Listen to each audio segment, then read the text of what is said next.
அந்த சொத்து குவிப்பில் வந்து ஜெயலலிதா வந்து பார்த்தீங்கன்னா அவங்க ஆயுட்காலம் முழுவதுமே அந்த வழக்கை வந்து அவங்க சந்தித்தாங்க. சரிங்களா? ஸோ அதனால் அதுவும் எல்லாமே வந்து பார்த்திங்கன்னா 5 ஆண்டு கால ஆட்சியில் நடந்த அந்த அவலங்கள், அந்த வழக்குகள் தான் வந்து அவங்க வாழ்நாள் முழுவதும் வந்து தனி நீதிமன்றத்தில் படிக்கட்டு ஏறிக்கிட்டே இருந்தாங்க. இவங்களுக்கு தெரியல, வாட் வந்து விழுதுங்க, அடுத்த செகண்ட் திமுக தான் காரணன்றான். ஜனநாயகன் வந்து பார்த்திங்கன்னா லீக்குங்க அப்படின்னு சொல்கிறான். அடுத்தது வந்து பார்த்திங்கன்னா வந்து உதயநிதியும் வந்து எல்முருகன் தான் காரணம். அப்போ இதெல்லாம் தெரியலையே சார், இதெல்லாம் ப்ரிப்பேராக இவங்களே பண்ணுறது தான், முன்னேற்பாடாக பண்ணுறது தான்.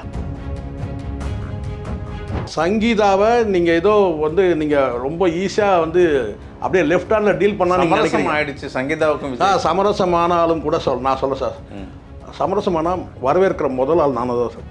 விஜய் வந்து குடும்பத்தோடு சேர்றது தான் விஜய்க்கு பலம், அரசியல் பலம். இதை யாரும் சொல்ல தயங்குவாங்க. நீங்கள் வந்து மேலே மேலே பஸ் ஆகினீங்கன்னா அவங்க அடுத்தது இறங்குனாங்கன்னா நீங்கள் டோட்டலாக காலி ஆயிடுங்க. இது சினிமாவிலையும் காலி ஆயிடுவீங்க, அரசியலையும் காலி ஆயிடுங்க. நான் எவ்வளோ பெரிய ஸ்டார், நான் எனக்கே இந்த நிலைமை, என்னையே வந்து அட்டாக் பண்ணுறேன்னா சாதாரண மனிதனுடைய நிலைமை என்ன ஆகும்மா? நீங்கள் பாருங்கம்மா, நான் ஒரு டாக்டர், நான் ஒரு பிரபலமான நடிகர், நான் பெரிய ஒரு ஸ்டாராக இருக்கிறேம்மா. இன்றைக்கி நான் ஒரு 10 படம் நடிச்சிருக்கிறேம்மா. நான் இன்றைக்கி வந்து என் நிலைமை, நேற்று கூட நான் ஷூட்டிங் போயிட்டு வந்தோம்மா. பாருங்கம்மா, என்னையே வந்து பார்த்தீங்கன்னா இப்போ கிட்டத்தட்ட வந்து அந்த வாட்டர்மெலன் ஸ்டார் மாதிரி தான் இப்போ வந்து விஜயோட ஆக்டிங் இருக்குது. சைக்கிள் ஓட்டுறது, விட்டுட்டு திபுன்னு ஓடி போய் வந்து வேனில் ஏறுறது. விஜய் வந்து குடும்பத்தோடு இருக்கிறது நல்லது. விஜயோட அரசியல் எதிர்காலமும் சினிமா எதிர்காலமும் சங்கீதா கிட்ட தான் இருக்கு, த்ரீஷா கிட்ட இல்லை. பெரம்பூரா அல்லது திருச்சியா? இந்த நிமிடம் வரைக்கும் சார் அவருடைய பிரச்சார வீச்சு இன்னைக்கு என்ன டைம்ல சார், மணி 7, 2 தொகுதியிலும் தோக்கிற இடத்துல இருக்கிறார்.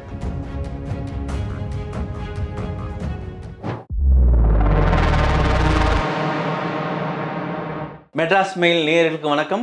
இந்த நேர்காணலில் நம்மோடு இணைந்திருக்கிறார் மூத்த ஊடகர் திரு சேகர் அவர்கள். சார் வணக்கம். சார் வணக்கம். சார் வணக்கம். தாவேகா தரப்பில் பல வழக்குகள் வாங்கிறதா கேள்விப்பட்டோம்.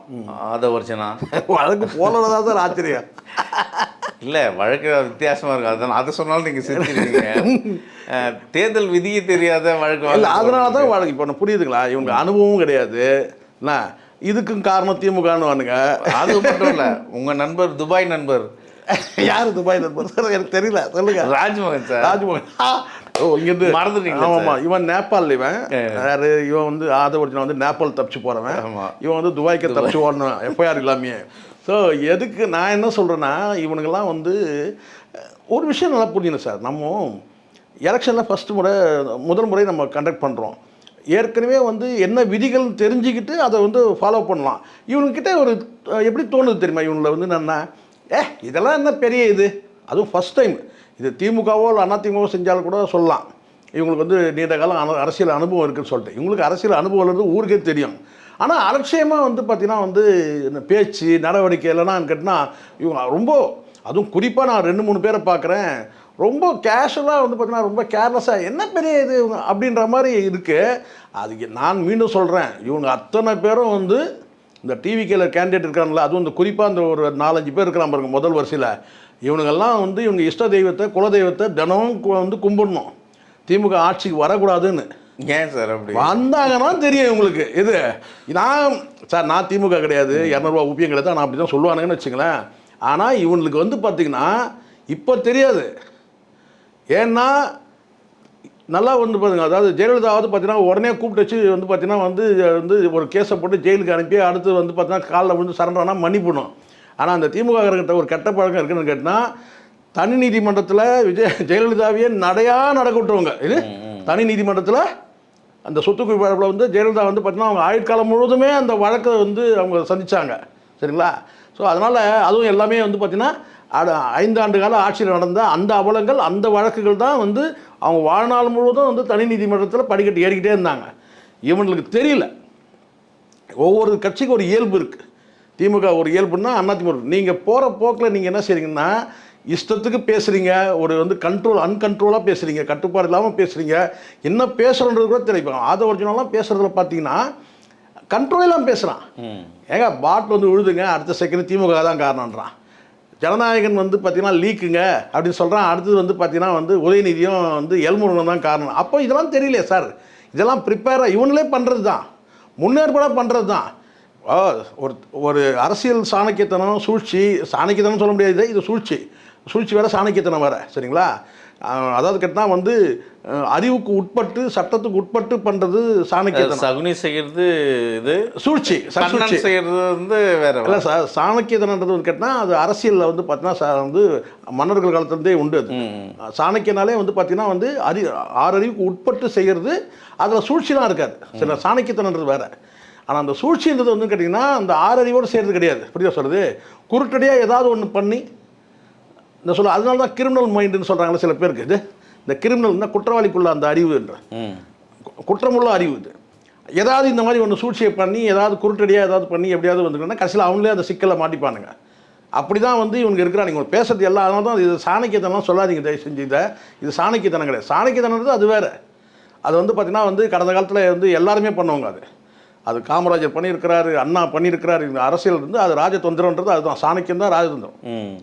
இவங்க ஃபுல்லாக தற்கொலை பசங்க குருட்டுத்தனமாக யோசிக்கிறானுங்க, கிரிமினலாக யோசிக்கணும்னு வந்து பார்த்தீங்கன்னா வந்து ஒரு ஷார்ட் மைண்டோட இப்படி பண்ணிடலாம் அப்படி பண்ணிடலாம் சொல்லிட்டு உடனே அது கூட கொஞ்சம் டிலே கூட கிடையாது. இது ஒன்று நடந்துடுச்சா ரைட், ஒன்று நல்ல வேலை. இப்போ வந்து திரிஷாவுக்கு வந்து குண்டு வந்து அது ஒரு புரளி கிளப்பிட்டானுங்க. திரிஷா காப்பாற்றப்பட்டது. இப்போ பார்த்தீங்கன்னா உடனே இதுக்கு கூட திமுக தான் சதி. இது திரிஷா வீட்டில் வந்து வெடிகுண்டு வச்சுட்டாங்க, இதுக்கு திமுக தான் சார்.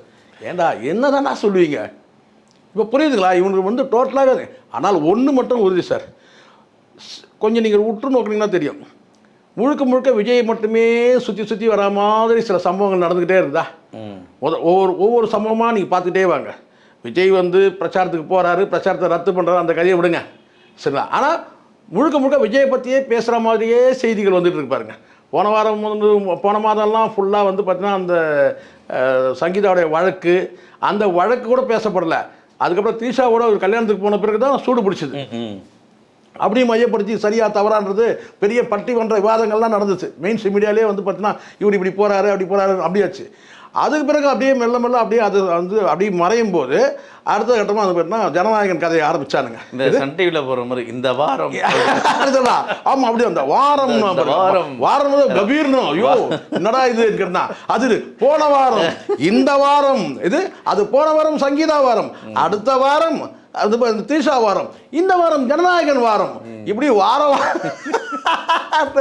இவனுங்க வார் ரூமை போட்டு வாரம் இவனுங்களே ஒரு பிரச்சனையை போட்டு அடுத்த வாரம் ஒன்று இருக்குது சார். கண்டிப்பாக சார், அடுத்த வாரம் ஒன்று இருக்குது. இப்போது எப்படி தெரியுமா ஆயிடுச்சுன்னா அடுத்த வாரம் கேஸ் வருது. நீங்கள் சொல்லுங்க அது அடுத்த வாரம் கேஸ். அது வந்து பார்த்தீங்கன்னா அது வந்து சங்கீதா வாரமாக இருக்குமா, விஜய் வாரம் ஒரு சூழ்ச்சி இருக்குன்றாங்க. சங்கீதா வித்ட்ரா பண்ண போகிறாங்க அப்படின்ற ஒரு விஷயம் நான் சொல்கிறேன் பாருங்க சார். நான் அழுத்தமாக பதிவு பண்ணுறேன்.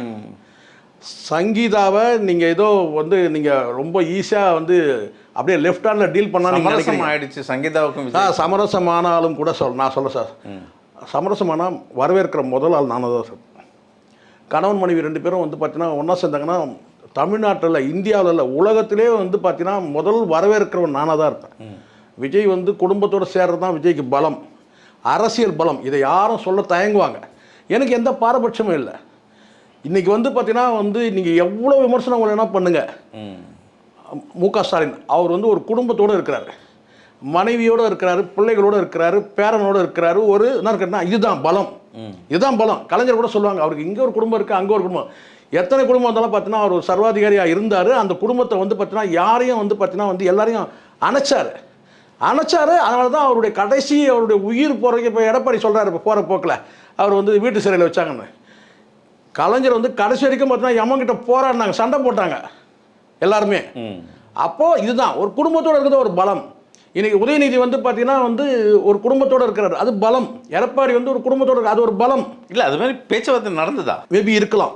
ஏன்னா சிக்கல் என்னென்னு கேட்டிங்கன்னா சங்கீதாவுக்கு வந்து பஸ் ஆனதுக்கு ஒரு முக்கிய காரணமே என்னென்னு கேட்டிங்கன்னா அந்த அம்மா வந்து ஏன் பஸ் ஆனாங்க, எவ்வளோ நாள் பொறுத்துட்டு இருந்தாங்க. இவங்க மேலே சீண்டிக்கிட்டே இருந்தாங்க. த்ரிஷா வந்து ஷூவை போடுறது, லவ் ஃபார் எவர் ட்விட்டு போடுறது, அதுக்கப்புறம் வந்து பார்த்தீங்கன்னா நாய்க்குட்டி தூக்கி வச்சு கொஞ்சம் மாதிரி போடுறது, போன வாரம் அப்புறம் வந்து பார்த்தீங்கன்னா வந்து ஒரு வந்து அப்படியே மீன் பண்ணுற மாதிரி டச் பண்ணுற மாதிரி ஒன்று போடுறது, 44 வயசில் காதலை பற்றி போடுறது. 40 வந்து ஒரு பெண் வந்து கதறாங்க நீதிமன்றத்தில் போய், என் கணவர் வந்து ஒரு நடிகை, அதுவும் நீதிமன்றத்தில் போய் கதறாங்க. நடிகையோட லிவிங் ரிலேஷன்ஷிப்பில் இருக்கிறாரு, திருமணத்தை கடந்தவர் சொல்லும்போது குறைஞ்சபட்சம் அந்த உணர்வு வரணும்ல. ஐயோ இது நம்ம இந்த ஆள் கூட போனோம்னா நம்மள தான் சொல்கிற மாதிரி ஆயிரும் நினைக்கணும்ல. அதை பற்றிலாம் கவலையே படாமல் ஜோடி போட்டு வந்தாங்கல்ல. அப்போ இதை புரிஞ்சிங்க. இதுதான். அப்போது அவங்கள இருக்க அவங்கள வந்து பஸ்ட் ஆகணும். சங்கீதா நினச்சாங்கன்னா விஜய்க்கு அரசியல் வாழ்க்கையில் சினிமா வாழ்க்கை கூட எல்லாம் போயிடும். அவங்க நிதானமாக இருக்கிறாங்க. ஆனால் ரொம்ப நிதானமாக. இவர் தான் நிதானம் இல்லாமல், விஜய் தான் நிதானம், இவனுக்கு தான் நிதானம் இல்லாமல் போயிடுச்சு. ஏன்னா அவங்க வந்து பேரை கூட சொல்லலை தான், அவங்க அளவோடு தான் இருக்கிறாங்க. டிசம்பரில் போட்ட வழக்கை வந்து பார்த்தீங்கன்னா இன்றைக்கி என்னாச்சு, மார்ச், புரியுதுங்களா? அப்போது அவ்வளோ நிதானமாக தான் இருக்கிறாங்க. இவர் கொஞ்சம் வந்து பார்த்தீங்கன்னா நீ பண்ணிடுவியா போயிடுவியா வந்துடுவியான்னு சொல்லிட்டு இவர் வந்து பார்த்தீங்கன்னா ஜோடியாக வந்தார். செருப்படி விழுந்தது பொதுமக்கள்கிட்ட, திரிஷா கூப்பிட்டு கல்யாணம் வந்ததுனால. இப்போ உணர்ற ஸ்டெப் டவுன் அப்படியே பொலிட்டிக்கல் வந்து பார்த்தீங்கன்னா இன்றைக்கி வந்து ஒரு வீட்டில் வந்து இப்போ இடும்பாவனம் கார்த்திக் வந்து நேராக போய் ஒரு ஓட்டு கேட்குறாரு. அந்த வீட்டில் ஒரு அம்மா வந்து பேசுகிறாங்க. என்ன சொல்கிறாங்கன்னா, நான் வந்து விஜய்க்கு மட்டும் ஓட்டு போட மாட்டேன்றாங்க. அம்மா நாங்கள் நாம் தமிழர்மா நாங்கள் அப்படின்னு சொன்னோம். விஜய்க்கு மட்டும் ஓட்டு போடுறாங்க. அது வந்து பார்த்தீங்கன்னா நாடு கெட்டு போயிடும் விஜய்க்கு ஓட்டு போட்டால். குடும்பத்துக்கு சொல்கிறார், குடும்பத்தில் ஒரு ஓட்டுனார் விஜய்னு. ஸோ அந்த ரேட்டிங் வந்து குறைஞ்சிச்சு. அது ஜான் உணர்றாரு, எல்லாருமே உணர்றாங்க. ஜானுக்கு வந்து பார்த்தீங்கன்னா வந்து இப்படி ஒரு லைஃப் ஸ்டைல் வந்து அவருக்கு உடன்பாடே கிடையாது. அவர் ஃபேமிலியில் எந்த வகையிலும் வந்து அரசியல் குடும்பத்தில் இருக்கவங்க வந்து பார்த்தீங்கன்னா அரசியல் வந்து உள்ள நுழைஞ்சி வந்து பார்த்தீங்கன்னா வந்து கெடுக்கக்கூடாதுன்னு நினைக்கிறாங்க. இவங்க உள்ள நுழையில வெளியில் இருந்தாலும் கெட்டு தானே போகுது. அப்போது புஷி ஆனந்தோட அரசியல் நடவடிக்கையே ஜானுக்கு பிடிக்காது. ஏன்னா வந்து தன்னை முன்னில் நிறுத்திக்கிறாரு. விஜய் வந்து கீழே விழக்கூடாதுன்னு நினைக்கிறதுல வந்து ஜானோட ரொம்ப அதிக ஈடுபாடு. அதே சமயத்தில் குடும்பத்தில் வந்து இணைக்கிறதுல வந்து அவருக்கு தனிப்பட்ட இன்ட்ரெஸ்ட்டை காட்டினோம்னா தேவையில்லாமல் அது பிரச்சனையாகும் சொல்லி அவர். ஆனால் அதுவே ஒரு அரசியல் வாழ்க்கைக்கு நெகட்டிவாக போகுதுன்னா ஜான் வந்து விட முடியாதுல்ல. அப்போ இந்த இடத்துல ஜான் வந்து அட்வைஸை கேட்டு தான் ஆகணும். நீங்கள் முதலமைச்சர் ஆகணும், எதிர்கட்சி பெரிய தலைவர் ஆகணும், நாட்டையே ஆளணும்னு ஆசைப்பட்டால் உங்கள் தனிப்பட்ட வாழ்க்கையை சுத்தமாக வச்சுக்கணும். அதுதான் சார் TN 2026 வந்து ஒரு வசனமே வருது இல்லை. குடும்பத்தோடு இருந்தால் அது பலம். விலகி நீ வந்து பார்த்தீங்கன்னா கண்ட நடிகைகள்லாம் இருந்தீங்கன்னா அது வந்து பார்த்தீங்கன்னா எடுபடாது. நான் எம்ஜிஆரா, நீ எம்ஜிஆர் அண்ணப்பட்ட எம்ஜிஆரே வந்து பார்த்தீங்கன்னா ஜானகியோடு தான் இருந்தார். ஜானகியோடு இருந்தார். எப்போ ஒரு முறை வந்து பார்த்தீங்கன்னா அந்த கார் வந்து அப்படி வளைஞ்சி போகும்போது பீச் ரோட்லேருந்து அப்படியே வந்து கத்திரல் ரோடுக்கு போய் அப்படியே பாய்ஸ் கார்டனுக்கு போகும். அப்படிதான் சொல்லுது. அது ஒரு காலம். அதெல்லாம் வந்து இப்போ நீங்கள் வந்து இன்றைக்கி வந்து அதுவும் இன்றைக்கி வந்து எல்லாம் 1000 லட்சம் கண் கோடி கண் இருக்குது. செல்ஃபோன் கண்ணுனா என்ன, செல்ஃபோன் கேமரா. அதனால் இதெல்லாம் வந்து வேலைக்கு ஆகாது. இப்போ வந்து அந்த அம்மா வந்து பார்த்திங்கன்னா பொறுமையாக இருக்கிறாங்க. 2 பிள்ளைகள் இருக்கிறாங்க, பிள்ளைகளோட எதிர்காலம் இருக்குது, ஒரு குடும்பத்தோடு இருக்காங்க, குடும்ப கௌரவம்னு ஒன்று இருக்குது. தன் கணவன் வந்து பார்த்திங்கன்னா வந்து பெரிய வந்து ஒரு ஸ்டாரு, அதை தாண்டி வந்து ஒரு அரசியல் கட்சி தலைவர்னா அவங்க ஒரு நிதானமாக தான் அவங்க செயல்படுறாங்க. என்னை பொறுத்த வரைக்கும், நான் பார்த்த வரைக்கும் ரொம்ப பொறுமையாக இருக்கிறாங்க, நிதானமாக இருக்காங்க.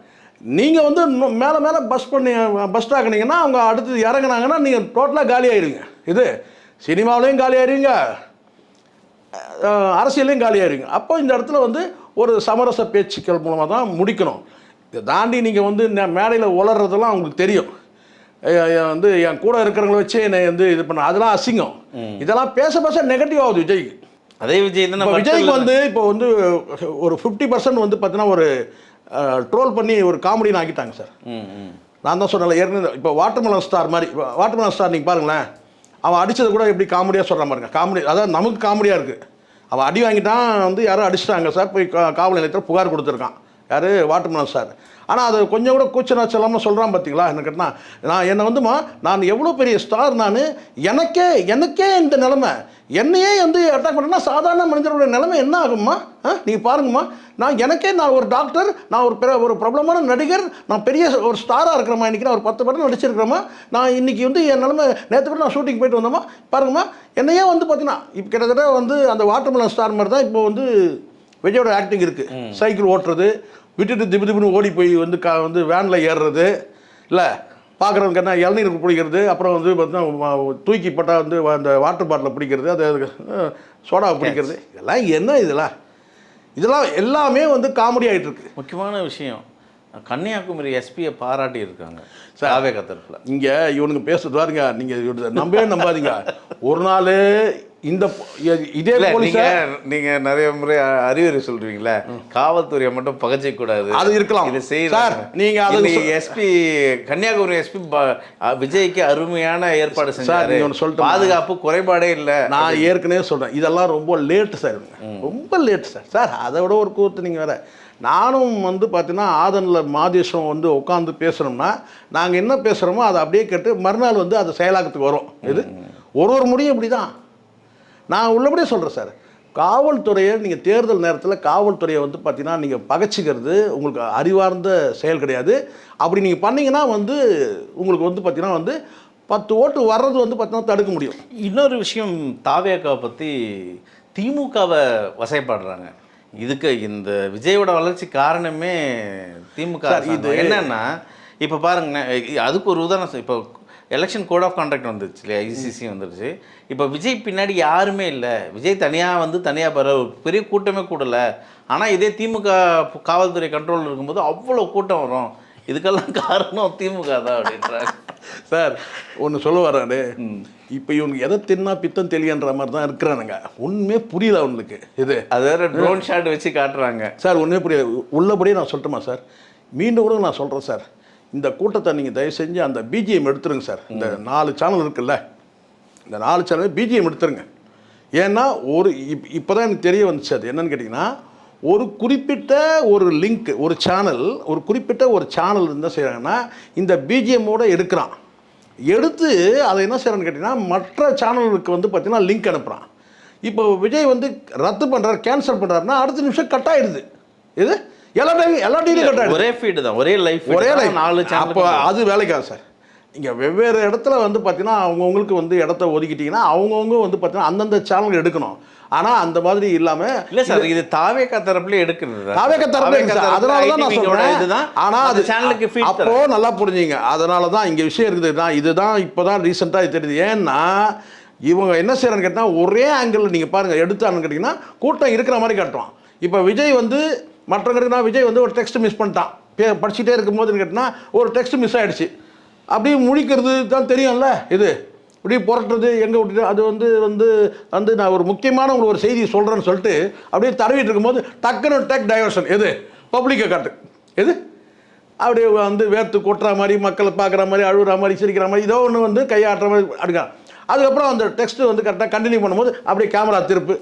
இது தேர்ந்த வேலை இது அதனால் இந்த கூட்டத்தை வந்து மிகையாக காட்டுறது, அந்த ட்ரோன் கேமராவில் இது காட்டுறது, இது எல்லாமே வந்து பார்த்திங்கன்னா கேமரா ட்ரிக்கு. இது அதாவது ஒளிப்பதிவு தந்திரம். தமிழில் சொன்னால், சுத்தமான தமிழில் சொன்னால் ஒளிப்பதிவு தந்திரம்.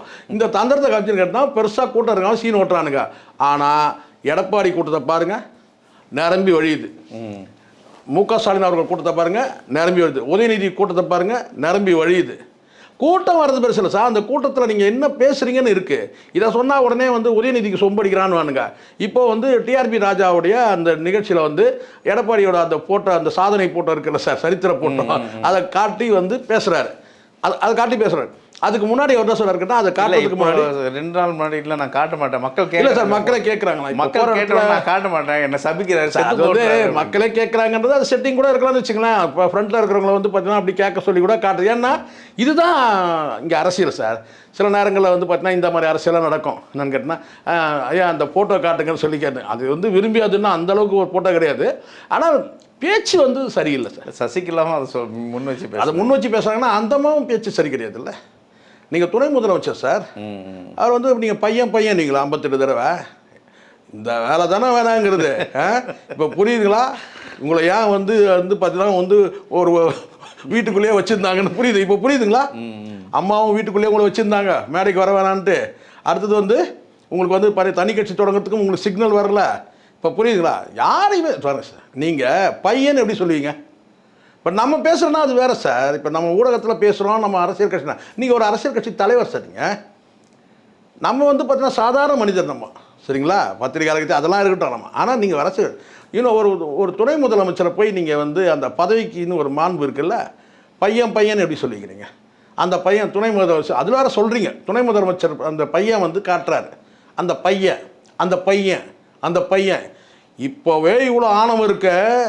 அப்போ ஜெயலலிதா கூட இருக்கும்போது பார்த்தீங்கன்னா எவ்வளோ ஆணவம் வந்திருக்கும். பையன் எப்படி சொல்லுவீங்க? முதலமைச்சர் சார், துணை முதலமைச்சர் சார், இல்லையா?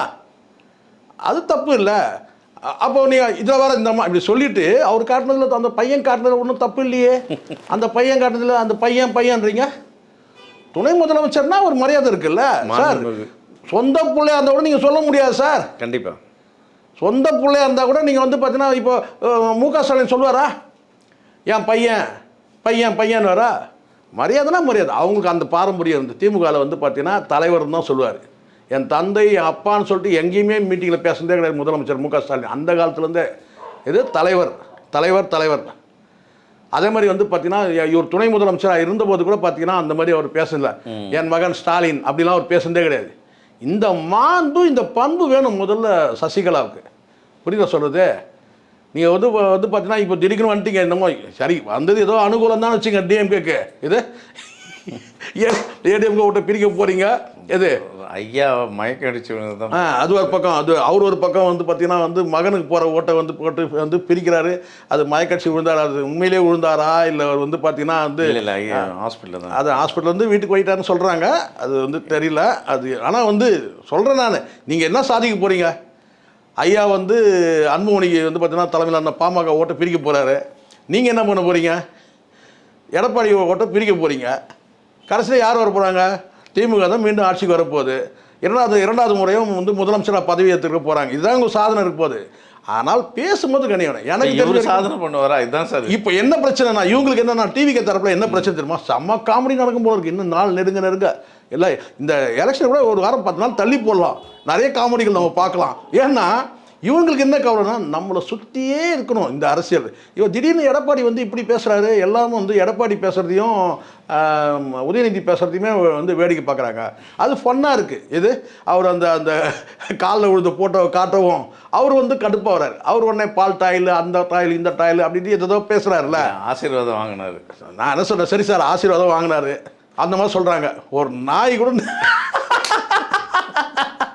எது ஒரு நாய் கூட எப்படி இருக்கு பாருங்க தலைவருடைய நாளைய தலைவர்களுடைய கண்ணியமான பேச்சை பாருங்க. இப்போ உதயநிதி வந்து காட்டுறாருன்னா உண்மையான போட்டோ காலில் விழுந்தது தானே காட்டுறாரு. அதுக்கு பதில் நீங்கள் சொன்ன ஆமாங்க நான் ஆசீர்வாதம் வாங்கினேங்க முடிஞ்சிச்சுங்க. ஆனால் நீங்கள் என்ன செய்றீங்க? பால் டாயில் குடிச்சா பாடி தாங்காது, அது தாங்காது, இது தாங்க சொல்லிட்டு எங்கள் உடம்புலாம் தாங்குன்னு வர சொல்கிறாரு. கவனிச்சிங்களா? எது அந்த வார்த்தை கவனிச்சிங்களா? எங்கள் உடம்புலாம் தாங்கும், நாங்கள் விவசாயி. அப்புறம் என்ன அர்த்தம்? இது நீங்கள் சொல்கிறது உங்களுக்கே ரிவர்ஸ் ஆகுது பாருங்க. இது அவர் உடம்பு தாங்காது, அடுத்தது பால் டாயில் குடிச்சா தாங்காது தம்பி உடம்பு அப்படின்னு சொல்லிட்டு எங்கள் உடம்புலாம் தாங்கன்னா அப்படின்னு அர்த்தம். நாங்களும் பால் டாயில் குடிப்போம் தானே அர்த்தம். கடுமான சாமி. இவங்க அரசியலும் இவங்க வந்து கண்ணியமாக பேசணும் தலைவர்கள். தயவு செய்து எனக்கு தெரிஞ்சு இப்போ இருக்கிற இந்த அரசியலில் வந்து பார்த்தீங்கன்னா இன்றைக்கி கண்ணியமாக பேசக்கூடிய தலைவர்னா மு க ஸ்டாலின் வந்து கண்ணியமாக பேசுகிறாரு அரசியல். ரெண்டாவது வந்து பார்த்தீங்கன்னா அண்ணன் திருமா பேசுகிறார். மூணாவது வந்து சீமான் பேசுகிறார். கண்ணியமாக அரசியல் வந்து கண்ணியமாக பேசக்கூடிய நபர்களை வந்து பார்த்தீங்கன்னா அன்புமணி பேசுறது கூட பார்த்தீங்கன்னா வந்து 1-2 பார்க்குறேன். டீசெண்டாக தான் இருக்குது. யாரையும் வந்து கடுமை டீசெண்டாக பேசுங்க அரசியல். அதுவும் எடப்பாடிலாம் ரொம்ப தர டிக்கெட் மாதிரி ஆகிட்டார். இது ரொம்ப லோக்கலாக இறங்கி யாரும் கனிமொழி குறித்து நீங்கள் ஒரு வார்த்தை சொல்கிறாரு, அது நியாயமா? அது வார்த்தை பேசலாமா சார்? அது அவங்க பதில் கொடுக்கல. அதெல்லாம் தப்பு இல்லை. அது ஒரு பெண்ணை குறித்து நீங்கள் ஒரு பெண் அரசியல் தலைவர் வந்து பெண்கள் அரசியலுக்கு வர்றதே இது இருக்குது. அது தப்பு இல்லை நீங்கள் பேசுகிறது. ரொம்ப அது அந்த ரொம்ப அது அதுதான் சொல்கிறது கண்ட்ரோல் இல்லாமல் பேசுகிறதுன்றது இதுதான். போகிற போக்கில் அப்படியே பேசிகிட்டே போனீங்கன்னா அந்த மாதிரி நடந்துடும். ஸோ இதுதான் வந்து நிலைமை. இப்போ நம்ம இங்கே வந்துடுவோம், நம்ம தாணை தலைவர்கிட்ட வந்துடுவோம். தாணை தலைவர் 20ஆம் தேதி வந்து பதில் மனு தாக்கல் பண்ணோம். அந்த பதில் மனு தாக்கல் பண்ணுற அன்றைக்கி கேஸ் வர அன்னைக்கு சங்கீதா அவர்கள் வந்து வழக்கை வாபஸ் வாங்கினா வாங்கலாம். இல்லை ஆனால் வந்து 23 20 வழக்கு வருது.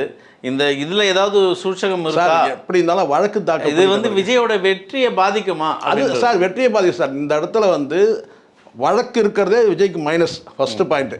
ரெண்டாவது இந்த வழக்கில் வந்து பதில் மனு தாக்கல் பண்ணோம். வழக்கு வந்து பார்த்தீங்கன்னா பதில் மனு தாக்கல் பண்ணாமல் அவங்க வாபஸ் பெற மாட்டாங்க. எப்போவுமே பதில் மனு இவர் கொடுக்கறத வச்சு அடுத்த கட்டமாக வழக்கு வாபஸ் வாங்கலாம். பதில் மனு இவர் தான் கொடுக்கணும். அன்றைக்கி வந்து சங்கீதா வருவாங்க சில பேர் உருட்டிட்டு கிடக்குறாங்க. அன்றைக்கி அவங்க சங்கீதா வரணுன்றது கட்டாயம். அவங்க வழக்கு தொடுத்துட்டாங்க. புரியுது சொல்ல அன்றைக்கி டேட்டுக்கு வந்து இவர் பதில் மனு தாக்கல் பண்ணணும். புரியுது சொல்ல வழக்கு போட்டாச்சு. அவங்க வரலாம் அல்லது வராமல் போகலாம். ஆனால் இவர் வந்து திசை திருப்புறதா? எலெக்ஷன் வருது, திசை திருப்புறதுல சில பேர் அட்வைஸ் பண்ணுறாங்க சார். இது முழுக்க இது குடும்ப மேட்டர் தான், ஃபேமிலி மேட்டர். இது அப்படிங்களா சொல்கிறது சமரசம் பண்ணுறதுக்கான வாய்ப்பு இருக்குது. எஸ்எஸ்சிலாம் இந்த சூழ்நிலையில் வந்து பார்த்தீங்கன்னா வந்து எஸ்எஸ்சிலாம் உள்ளே நுழைஞ்சி சமரசம் பண்ணோம். அதை தாண்டி இன்னும் சில பேர் உறவினர்லாம் இருக்கிறாங்க. அவங்களாம் பேசி இதுக்கு பின்னாடி வந்து இது சாதாரண வெறும் அரசியல் மட்டுமே கிடையாது. 2 பிள்ளைகளோட எதிர்காலம் இருக்குது. ஒரு வாழ்க்கை பிரச்சனை, 2 பிள்ளைகளோட எதிர்காலம் இருக்குது. இந்த அரசியல் இதெல்லாம் குப்பை. இந்த அரசியல் சினிமா லொட்டு இதெல்லாம் வந்து குப்பை. தனிப்பட்ட வாழ்க்கையோட 2 பிள்ளைகளோட எதிர்காலம் இருக்குது. குடும்பத்தோட கௌரவம் இருக்குது. புரியுங்களா சொல்கிறது? அப்படி போயிட்டியா வந்து பார்த்தீங்கன்னா வந்து வேறு வழி கிடையாது. இப்போது சில பேர் இருக்காங்க சார், தப்பு பண்ணிவிடுவான் சூழ்நிலையில், யாராவது ஜெயிலுக்கு போயிடுவான்.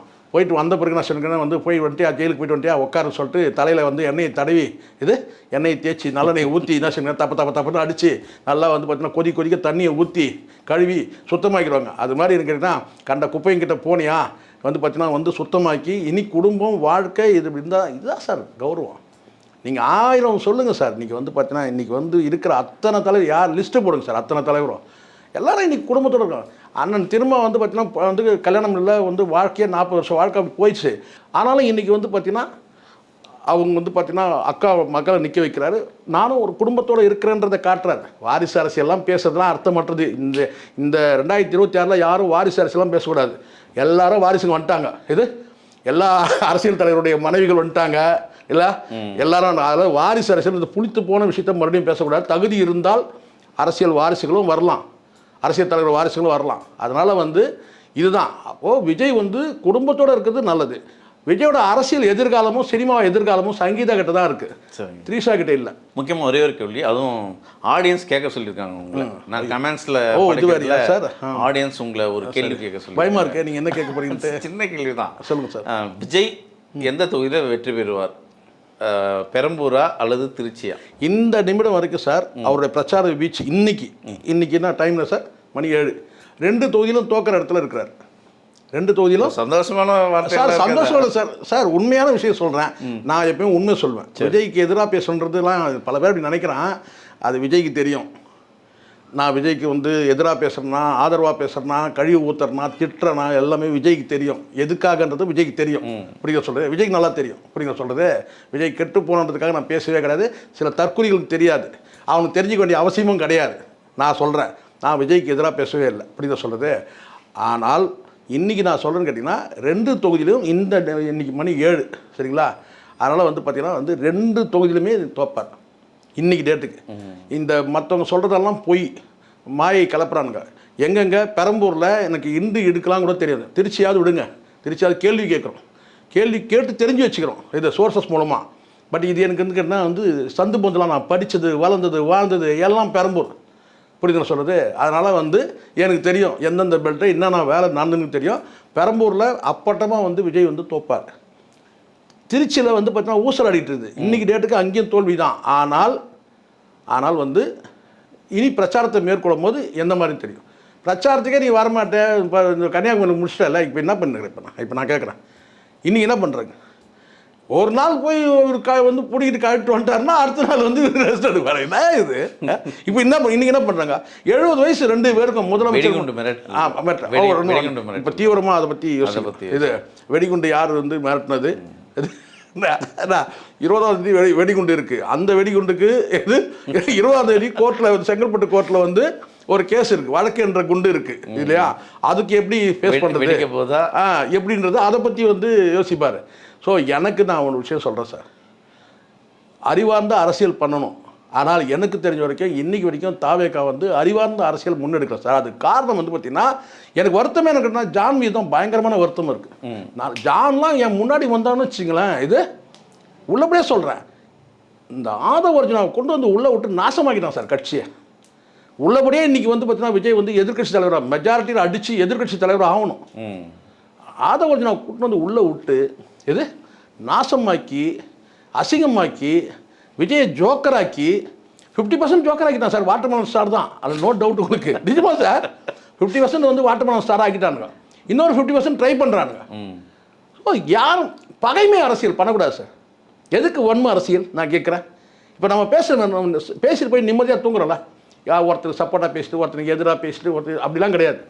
இன்றைக்கி நான் சொல்கிறேன், விஜய் சங்கீதாவோட சமரசமாக போனால் தான் விஜய்க்கு வந்து ஃப்யூச்சர் பொலிட்டிக்கலாகவும் சினிமாவும். இல்லைனா அவங்க நான் சொல்கிறது நடக்கும். இல்லைனா என்ன ஆகும்னு கேட்டிங்கன்னா அரசியலில் வந்து மொத்தமாக தோற்று போய் கட்சியை கொண்டு போய் எங்கேயாவது ஒரு பேர் தேசிய கட்சி அடமானம் வச்சுட்டு காலியாகி சினிமாவிலையும் காலியாகி கடைசியில் வந்து பார்த்தீங்கன்னா ஜேசன் சஞ்சய் வந்து பார்த்தீங்கன்னா ரஜினியை வச்சு ஒரு படம் எடுப்பான் ஹீரோவாக. ரஜினிக்கு அப்பா ரோல் கிடைக்கும் யாருக்கு? விஜய்க்கு. அந்த நிலைமை வந்துடும். அது விஜய் தான் முடிவு பண்ண. இனிமேல் தொடர்ந்து பேசும் சார். நன்றி சார்.